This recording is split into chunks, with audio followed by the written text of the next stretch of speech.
Syncopation is the placement of rhythmic accents where they wouldn't normally occur. ACDC are masters of syncopation.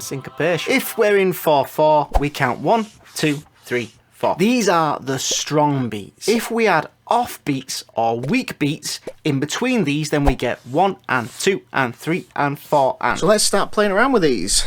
The strongest of these strong beats is beat number 1. Let's play an A major chord on beat number 1.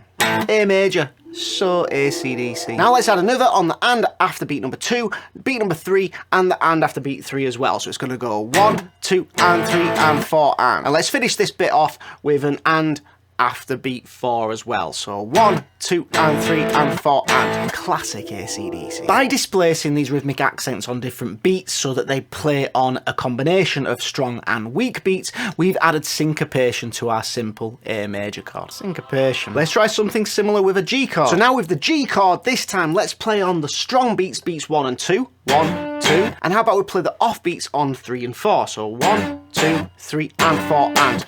You know what? I think I might try putting one on the number 4 as well. So it'll go 1, 2, 3, and 4, and.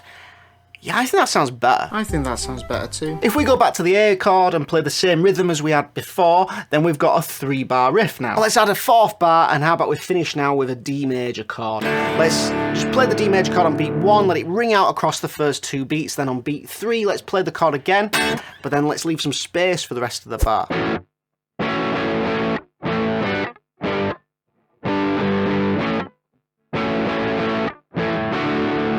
Let's add some D and B. Drums and bass.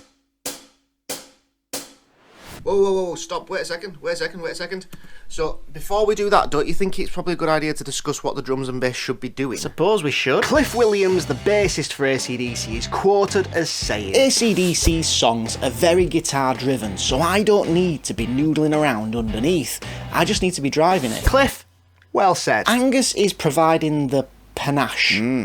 Panache. Malcolm is providing the groove, and Cliff and Phil are keeping everything together. The syncopated riffs sound so awesome because of how they feel played against the constant driving D&B. Drums and bass. Yes, the drums and the bass are very simple, but having them drive the songs in the way they do is the reason that you want to pump your fist and bang your head to an ACDC song.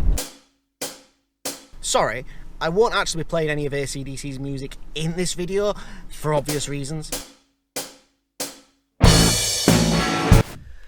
I think it's pretty safe to say that ACDC have to be up there with the greatest rock bands of all time, in my opinion. But why are they so good? Because they rock! There are loads of reasons, and there's so much that we could talk about. Yes, ACDC tend to use simple chord progressions using mostly major chords and power chords. Do they need anything else? I might have to make a video on rock chord progressions. Angus will then solo over these major sounding progressions using mostly minor pentatonic scales, which gives you that bluesy rock sound.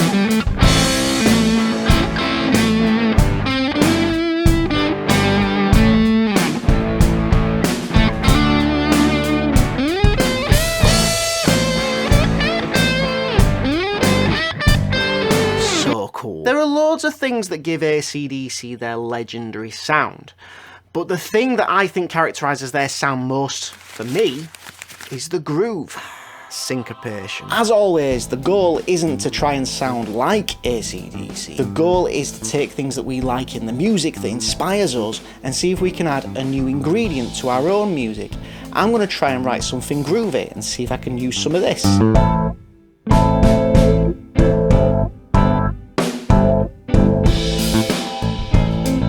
If you like this video, then please just help me out a little bit. The like button, it could use a little press, and I think that you're going to really enjoy this video next.